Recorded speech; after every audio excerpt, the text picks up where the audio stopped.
মুসলমানদের ইতিহাস তো কোনোদিন পারায়ণ করা ইতিহাস নাই।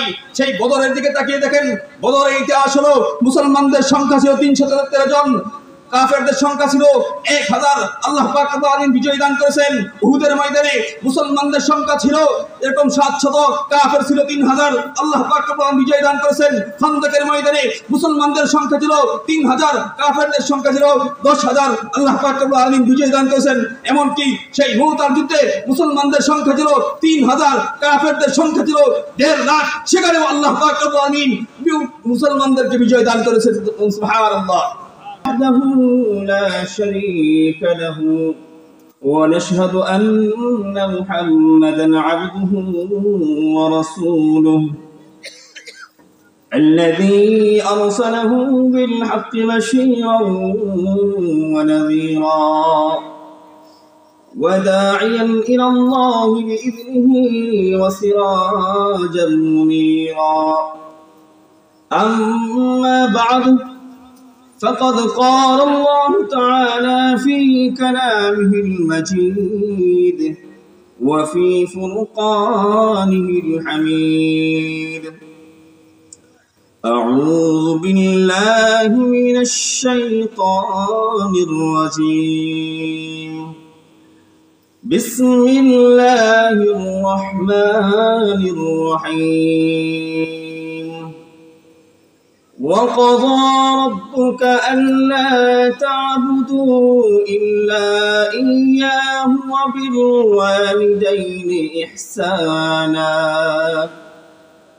إما يبلغن عندك الكبر أحدهما أو كلاهما فلا تقل لهما أف ولا تنهرهما وقل لهما قولا كريما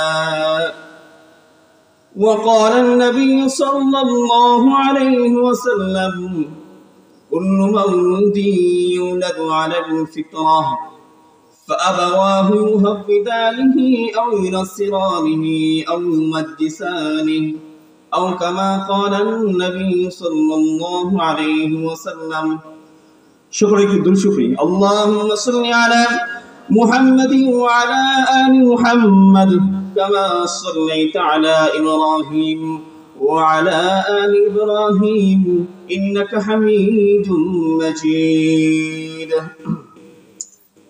محترم حاضرين সময় সংক্ষিপ্ত ভূমিকায় সময় নষ্ট করব না। আমাকে একটি বিষয় দেওয়া হয়েছে মাহফিল ইন্তেজামিয়া কমিটির পক্ষ থেকে, তা হলো সন্তানের উপর পিতামাতার হক ও পিতামাতার উপরে সন্তানের হক আদায় করা সম্পর্কে। আল্লাহ পাক রব্বুল আলামিন যদি তৌফিক দান করেন, সময় স্বল্পতার মধ্যেই এই বিষয়ে কিঞ্চিত আলোকপাত করবো ইনশাআল্লাহ। আল্লাহ পাক রব্বুল আলামিন বলার, শোনার, বুঝার ও আমল করার তৌফিক দান করুন, আমিন। মুহতারাম হাজিরিন, আল্লাহ পাক রব্বুল আলামিন আমাদেরকে দুনিয়াতে যত সম্পদ দান করেছেন তার মধ্যে একটি উল্লেখযোগ্য ও শ্রেষ্ঠ সম্পদের নাম হলো সন্তান। প্রত্যেকটি মানুষ চায় তার সন্তান যেন একজন ভালো মানুষ হয়। প্রত্যেকটি মানুষ চায় তার সন্তান যেন সমাজের মধ্যে একজন প্রতিষ্ঠিত মানুষ হিসেবে গড়ে ওঠে। কিন্তু আজ শিক্ষা দীক্ষা যতই উন্নতি উৎকর্ষ সাধন করতেছে, দিন দিনে মুসলমানের ঘরে সন্তান দিন দিন আজকে নাস্তিকতা আর মুরতাদের দিকে চলে যাচ্ছে। অথচ পয়গম্বর হাদিসের মধ্যে বলেছেন, কুল্লু মাউলুদিন ইউলাদু আলাল ফিতরাহ, প্রত্যেকটি সন্তান, প্রত্যেকটি নবজাতক সন্তান যখন জন্মগ্রহণ করে তখন ইসলামী স্বভাব নিয়ে জন্মগ্রহণ করে। মুসলমানের ঘরে সন্তান ইসলামী ফিতরত নিয়ে জন্মগ্রহণ করে, ইহুদির ঘরে সন্তান ইসলামী স্বভাব নিয়ে জন্মগ্রহণ করে, খ্রিস্টানের ঘরে সন্তান ইসলামী স্বভাব নিয়ে জন্মগ্রহণ করে, হিন্দুর ঘরে সন্তানও ইসলামী স্বভাব নিয়ে জন্মগ্রহণ করে, মগার চালানের ঘরে সন্তানও ইসলামী ফিতরত নিয়ে জন্মগ্রহণ করে। পয়গম্বর হাদিসের দ্বিতীয় অংশের মধ্যে বলেন, ফাআবাওয়াহু ইউহাব্বিদানিহি আও ইউনাসসিরানিহি আও ইউমাজ্জিসানিহি, অতঃপর ইহুদির ঘরে সন্তান পিতামাতা ইহুদি হওয়ার কারণে শতভাগ ইহুদি হয়ে যায়, খ্রিস্টানের ঘরের সন্তান পিতামাতা খ্রিস্টান হওয়ার কারণে শতভাগ খ্রিস্টানে পরিণত হয়, হিন্দুর ঘরের সন্তান পিতামাতা খ্রিস্টান হওয়ার কারণে ইসলামী স্বভাব নিয়ে জন্মগ্রহণ করেছে, তারপরেও শতভাগ হিন্দুতে পরিণত হয়। ঠিক তেমনি ভাবে মুসলমানের ঘরের সন্তান ইসলামী ফিতরত নিয়ে জন্মগ্রহণ করেছে, পিতামাতাকেও শ্রেষ্ঠ ধর্ম ইসলামের উপর পেয়েছে, আল্লাহর শ্রেষ্ঠ গ্রন্থ আল কোরআনকে পেয়েছে, শ্রেষ্ঠ নবী মুহাম্মদুর রাসূলুল্লাহ সাল্লাল্লাহু আলাইহি ওয়াসাল্লামকে পেয়েছে। তারপরেও দিন যত গড়াচ্ছে ততই মুসলমানের সন্তান এরকম ভাবে পথভ্রষ্ট হয়ে যাচ্ছে, মুসলমানের সন্তান অনেক সময় নাস্তিক হয়ে যাচ্ছে, মুসলমানের সন্তান অনেক সময় পিতামাতার অবাধ্য হয়ে যাচ্ছে, মুসলমানের সন্তান আজকে এলাকার মধ্যে চাঁদাবাজি করতেছে, মুসলমানের সন্তান মাস্তানি করতেছে, মুসলমানের সন্তান জুলুম করতেছে, মুসলমানের সন্তান জালিম হয়ে যাচ্ছে। এর কারণ কি? এর কারণ হলো সন্তানের উপরে যথাযথ হক আদায় করা হয় না। মুহতারাম হাজিরিন, ভালো করে জেনে নিন, সন্তান যদি দুনিয়াতে খারাপ হয়ে যায়, এই সন্তানের জন্য পিতামাতার অতিষ্ঠ হয়ে যায়, পিতামাতার উপরে অশান্তি চলে আসে। এই অশান্তি শুধু দুনিয়াতেই নয়, এই অশান্তি কবরে যাওয়ার পরে আপনার অশান্তি থেকে যাবে, এই অশান্তি হাসরের ময়দানেও থেকে যাবে। আল্লাহ পাক রব্বুল আলামিন কোরআনে কারীমের মধ্যে ঘোষণা করেন, এই সকল সন্তানেরা কাল কিয়ামতের ময়দানে পথভ্রষ্ট হওয়ার কারণে যখন জাহান্নামে যাবে, তখন আল্লাহ পাক রব্বুল আলামিনের কাছে তারা মামলা দায়ের করবে। তারা বলবে, ওয়াকালু রব্বানা ইন্না আতানা সাদাতানা ওয়া কুবারানা ফাআদাল্লুনা আস-সাবিলা ربنا آتهم ضعفين من العذاب والعنهم لعنا كبيرا। কাল কিয়ামতের ময়দানে আপনি আমার সন্তান যখন জাহান্নামে যাবে পথভ্রষ্ট হওয়ার কারণে, জাহান্নামে যাওয়ার আগে আল্লাহ পাক রব্বুল আলামিনের দরবারে আদালতে মামলা দায়ের করবে, ও রব্বুল আলামিন আজকে আমরা জাহান্নামে যাচ্ছি, এর কারণ হলো আমাদের পিতামাতা, আমাদের অভিভাবক, আমাদের চাচা, আমাদের অমুক নেতা, তারা হলো আমাদের জন্য দায়ী। রব্বানা আতিহিম দিয়াফাইনি মিনাল আযাব, ও রব্বুল আলামিন আজকে আমাদেরকে শুধু শাস্তি দিবেন না, বরং আমাদের পিতামাতা, আমাদের অভিভাবক যারা ছিল তাদেরকে আমাদের চাইতে দ্বিগুণ পরিমাণ শাস্তি দিন। ওয়াল আনহুম লানান কাবীরা। মুহতারাম হাজিরিন, দুনিয়াতে শুধু সন্তান খারাপ হওয়ার কারণে আপনি অনিষ্টতা থেকে বেঁচে গেলেন তাই না, দুনিয়াতেও আপনাকে এরকম অশান্তি পৌঁছাবে, মরার পরে অশান্তি পৌঁছাবে। একটা ছোট্ট উদাহরণ দেই, বুঝতে পারবেন। এক এলাকায় একটা চোর ছিল, এই চোরের অতিষ্ঠতার কারণে এলাকাবাসী থাকতে পারতেছে না, এলাকাবাসীর খুবই অবস্থা খারাপ। এখন একদিন সবাই মিলে চোরকে ধরছে, ধরার পরে চিন্তা করলো এই চোরে কয়েকবার আমরা ধরছি, দুইটা পুলিশের কাছে দিছি, সাইরা দে, থানা দিল সাইরা দে, তারাও গ্রহণ করে না, চোরের তেমন টাকা পয়সা নাই। বাধ্য হয়ে সবাই মিলে চিন্তা করলো চোরকে একদম শেষ করে দেবো, মায়ের ফেলবো। এখন সবাই মিলে যখন মারা চিন্তা ভাবনা করলো, চোর বলতেছে আমার তো মাইরেই ফেলবেন, তবে আমার একটা শেষ ইচ্ছা রয়েছে। কি ইচ্ছা? শেষ ইচ্ছাটা হলো যে আমারে মারার পরে আমারে এরকম ভাবে 3 রাস্তার মাথার মধ্যে আমার টানায় রাখবেন। কি হবে? 3 রাস্তার মাথা টানায় রাখবেন। ভালো বুদ্ধি দিতেছি যে আমাকে দেখা যেন মানুষ এই চুরি বিদ্যা আর কেউ না করে, চুরি বিদ্যা যেন শেষ হয়ে যায়। ভালো একটা পরামর্শ দিছে। এখন চুরকে মারছে, মারার পরে মনে করেন যে 3 রাস্তার মধ্যে দিছে টানায় দেওয়ার পরে সাথে সে ওদিকে পুলিশ, NSI, এরকম ডিবি সব এসে এলাকা ঘেরাও। এখন তো মানুষকে দৌড়াদৌড়ি শুরু হয়ে গেছে, কারণ ঘরে থাকতে পারতেছে না। এখন চিন্তা করলো, হাই রে, এই চুরের কারণে আগেও আমরা অতিষ্ঠ ছিলাম, মরার পরেও এমন একটা বুদ্ধি দিছে, মরার পরেও আমরা অতিষ্ঠ চুরের কারণে। মুহতারাম হাজিরিন, আমার আপনার সন্তান যদি খারাপ হয়ে যায়, এই দুনিয়াতেই শুধু অশান্তি নয়, আখিরাতেও আমাদের এই শাস্তি ভোগ করতে হবে, ঠিক কিনা বলুন? মুহতারাম হাজিরিন, এই জন্য সন্তানের উপরে যে হক রয়েছে, সন্তানের উপরে সন্তানের যে অধিকার রয়েছে, এগুলো আমাদের আদায় করতে হবে। তাহলে আমরা পিতামাতারা দুনিয়াতেও শান্তি পাবো, আখিরাতেও আমাদের জন্য কল্যাণ রয়েছে। মুহতারাম হাজিরিন, সন্তানের হক কি? 1 নম্বর সন্তানের হক হলো সন্তানের জন্য একজন ভালো মা নির্ধারণ করে দেওয়া। সন্তানের জন্য একজন ভালো মা নির্ধারণ করা। ওয়ালা তানকিহুল মুশরিকাতি হাত্তা ইউমিননা ওয়ালা আমাতুম মুমিনাতুন খায়রুম মিন মুশরিকাতিন ওয়ালাউ আ'জাবাতকুম ওয়ালা তানকিহুল মুশরিকিনা হাত্তা ইউমিনু। আল্লাহ পাক কোরআনের মধ্যে বলেন, মুশরিকা মহিলা, বাজারি মহিলা, বেপর্দা মহিলা, বেশ্যা মহিলা, বেসরা মহিলা, বেহায়া মহিলা, যারা রাস্তা দিয়া বেপর্দায় ঘুরে, ওই সমস্ত মহিলা যদি চেহারা অতই সুন্দর হোক না কেন, এই মহিলা তোমার জন্য যোগ্য না। একজন মুমিন পুরুষ একজন দিনদার মহিলাকে বিয়ে করবে। আল্লাহর হাবিব সাল্লাল্লাহু আলাইহি সাল্লাম হাদিসের মধ্যে বলেন, তুনকাহুল মারআতু লিআরবাইন লিমালিহা, তুনকাহুল মারআতু লিআরবাইন লিমালিহা ওয়া লিজামালিহা ওয়া লিহাসাবিহা ওয়া লিদীনিহা ফাযফার বিযাতিদ দীন তারিবাত ইয়াদা। যখন বিবাহ করতে যাইবা তখন প্রথম তোমরা যে জিনিসটা দেখবা এটা হলো তার বংশ কেমন, ওই মহিলার বংশ কেমন, ওই মহিলার এরকম ভাবে সৌন্দর্য কেমন এটাও দেখো, এরপরে ওই মহিলার সম্পত্তি কেমন এটাও দেখো। কিন্তু 4 নম্বর যেটা বলেছেন ওয়ালিদিনিহা, ধর্ম কেমন, তার ভিতরে দিনদারিতা কেমন আছে, পরহেজগারিতা কেমন আছে। ফাযফার বিযাতিদ দীন তারিবাত ইয়াদা। 4 নম্বরটাকে বেশি গুরুত্ব দাও, দিনদারিত্বকে গুরুত্ব দাও। যদি সম্পদ কম থাকে অথবা সৌন্দর্য কম থাকে, কালো থাকে, তাতেও কোনো অসুবিধা নাই। বংশ যদি একটু নিচু হয় তাতেও কোনো অসুবিধা নাই। কিন্তু যদি দিনদারিত্ব না থাকে, পরহেজগারিতা না থাকে, আল্লাহর ভয় না থাকে, ওই মহিলাকে বিবাহ করলে আল্লাহর হাবিব বলেছেন তুমি ধ্বংস হয়ে যাইবা। এই জন্য মা নির্ধারণ করতে হবে সন্তানের জন্য। 1 নম্বর হলো সন্তানের জন্য একজন আদর্শ মা বলতেছিলাম, সন্তানের জন্য একজন ভালো মা নির্ধারণ করা। মা যদি ভালো হয় সন্তান ভালো হয়, মা যদি নামাজি হয় সন্তান নামাজি হয়, মা যদি কোরআন পড়নেওয়ালা হয় সন্তান কোরআন পড়নেওয়ালা হয়। আজ থেকে আরো বহুদিন আগের ঘটনা।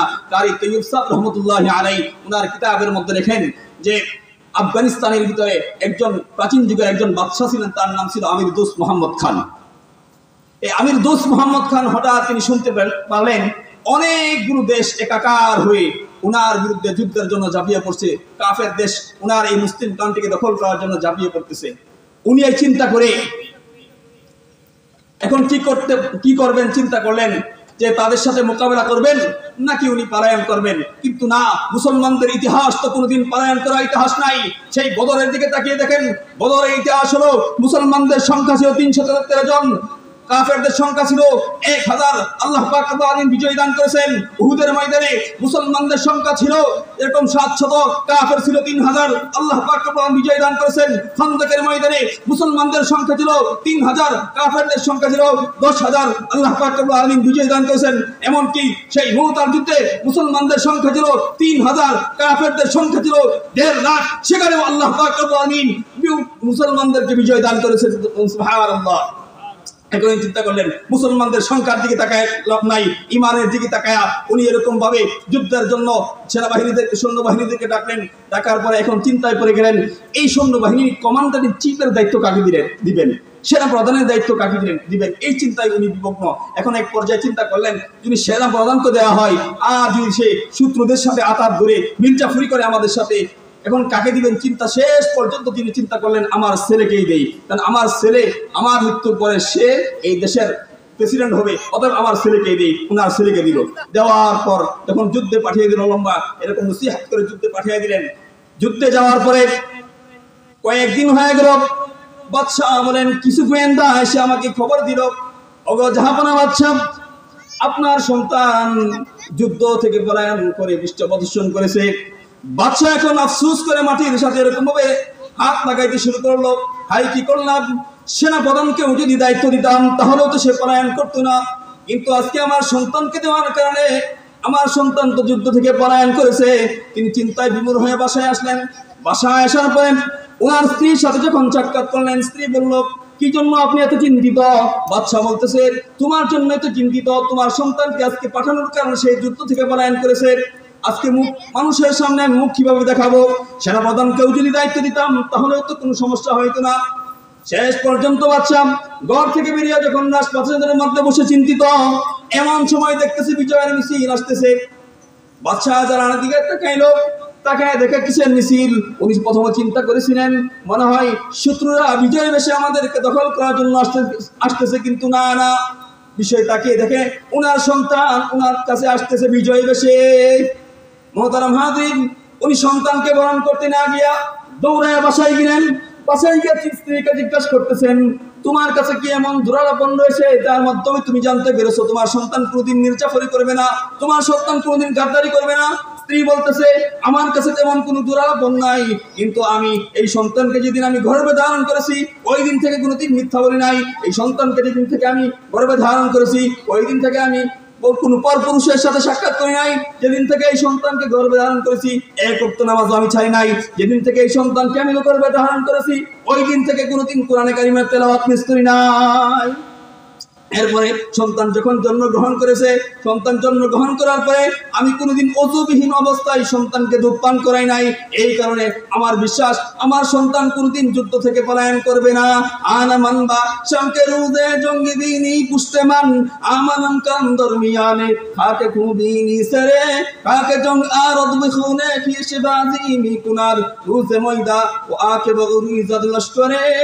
মোহতারাম হাজরিন, এই জন্য মা যদি ভালো হয় সন্তান ভালো হয়। এই জন্য সন্তানের এক নম্বর অধিকার হলো সন্তানের জন্য একজন ভালো মা নির্ধারণ করা। দুই নম্বর যখন মা নির্ধারণ করলেন এরপর যখন স্ত্রীর সাথে এরকম ভাবে সম্পর্ক হবে, সম্পর্কে যাওয়ার আগে আল্লাহর কাছে দোয়া করা, আল্লাহ আমাকে আমার স্ত্রীকে এবং যে সন্তান আমাদেরকে দান করবা সেই সন্তানকে শয়তান থেকে আমাদেরকে বিরত রাখো, শয়তান থেকে আমাদেরকে দূরে রাখো। আল্লাহুম্মা জান্নিবনি শাইতান ফাজান্নিবনি শাইতান ওয়া রাযাকতানা, এই দোয়া করবেন। এরপর যখন সন্তান হইল, সন্তান হওয়ার পরে প্রথম যে সন্তানের যে হকটা রয়েছে সেটা হলো সন্তানের কে ডান কানে আজান বাম কানে একামত দেওয়া। ডান কানে আজান বাম কানে একামত, এটা তো আমরা অনেক সময় করি। ছেলে হইলে আজান দেয়, মেয়ে হইলে আর আজান দেয় না, চেহারা এরকম ভাবে কালো হয়ে যায়। এটা হলো ছেলে হোক আর মেয়ে হোক ডান কানে আজান বাম কানে একামত দিতে হবে। এটা হলো একটা ইমানি ভ্যাকসিন, ইমানি ভ্যাকসিন। এখন দেখেন না টাইফয়েডের ভ্যাকসিন দিতেছে বাচ্চাদেরকে, যেন সব বাচ্চাদেরকে, এখানে ছেলেদেরকে দিতেছে মেয়েদেরকে দিতেছে এরকম না, মেয়েদেরকে দেয় না এরকম না, প্রত্যেককেই দিচ্ছে। হামায়ের টিকা দেওয়া হয়, ভ্যাকসিন দেওয়া হয়। কোনো অঙ্গ যদি আমাদের কেটে যায় অথবা ফেটে যায়, সর্বপ্রথম ডাক্তারের কাছে গেলে যে চিকিৎসাটা করে সেটা হলো প্রথমে একটা ভ্যাকসিন, যে যেন পচন না ধরতে পারে, সেফটি আক্রমণ করতে না পারে। এই জন্য সন্তান জন্মগ্রহণ করার পরে প্রথমেই তাকে এরকম ভাবে ডান কানে আজান বাম কানে একামত দেওয়া। এর দ্বারা উদ্দেশ্য হলো এই সন্তান যেন বড় হইলে নাস্তিকতার জান তাকে কোনোদিন আক্রমণ করতে না পারে। মোহতারাম হাজরিন, এই জন্য সন্তানকে প্রথম ডান কানে আজান বাম কানে একামত দেওয়া। এরপরে সন্তান যখন এই জন্মগ্রহণ করলো আজান একামত দেওয়া হলো। দুই নম্বরে হলো সন্তানকে এরকম তাহনিক করানো। কোনো একজন বুজুর্গ অথবা কোনো একজন ইমাম সাহেবের কাছে নিয়ে যাবেন একটা খেজুর দিয়া, যে উনি এরকম ভাবে খেজুর চিবিয়ে ওনার লালাটা সন্তানের তালুর মধ্যে লাগাই দিবে। এটা কিভাবে? হযরত আসমা রাদিয়াল্লাহু তাআলা সন্তান যখন হিজরত করার পর প্রথম আব্দুল্লাহ ইবনে জুবায়ের যখন জন্মগ্রহণ করলেন, জন্মগ্রহণ করার পরে আল্লাহর হাবিব সাল্লাল্লাহু আলাইহি ওয়াসাল্লামের কাছে নিয়ে যাওয়া হলো। আল্লাহর হাবিব সাল্লাল্লাহু আলাইহি ওয়াসাল্লাম আব্দুল্লাহ ইবনে জুবাইরকে তুলে নিলেন, নেওয়ার পরে বললেন একটা খেজুর নিয়ে আসো। খেজুর আনা হলো। আল্লাহ হাবিব সাল্লাল্লাহু আলাইহি ওয়াসাল্লাম খেজুর চিবাইলেন। চিবানোর পরে আল্লাহর হাবিব সাল্লাল্লাহু আলাইহি ওয়াসাল্লাম মুখ থেকে লালা বের করে আব্দুল্লাহর এরকম ভাবে এই তালুর মধ্যে লাগাই দিলেন। আসমা রাদিয়াল্লাহু তাআলা আনহা বলেন সর্বপ্রথম যে খাবার তার পেটে ঢুকেছিল সেটা হলো আল্লাহর হাবিব সাল্লাল্লাহু আলাইহি ওয়াসাল্লাম। সুবহানাল্লাহ।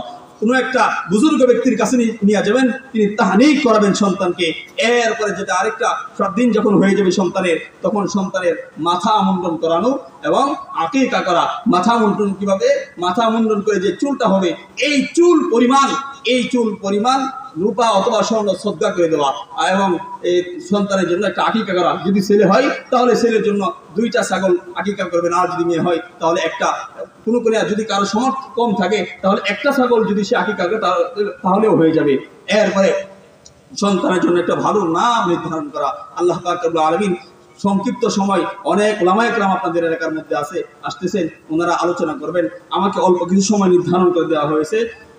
সংক্ষিপ্ত সময়ে আরো মাসের মাদের আলোচনা শুনবেন, কেউ উঠবেন না। আপনারা দোয়া করবেন এবং থাকবেন যেন আল্লাহ পাক রব্বুল আলামিন আপনাদের এই মাহফিলকে কবুল করে নেয়। আল্লাহ পাক রব্বুল আলামিন আমার জন্য দোয়া করবেন। আল্লাহ পাক রব্বুল আলামিন আমাকে যেন সুস্থ দান করে, আপনাদের জন্য দোয়া করি। আল্লাহ পাক রব্বুল আলামিন আপনাদের জন্য হায়াত দান করেন। ওয়া আখিরুল হামদুলিল্লাহি রাব্বিল আলামিন।